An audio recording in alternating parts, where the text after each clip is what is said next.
Clear होईल ना.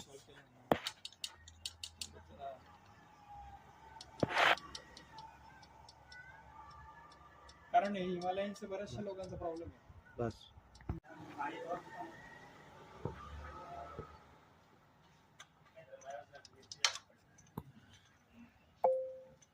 खूप असं शांत एरिया आहे मस्त आणि असं एकदम म्हणजे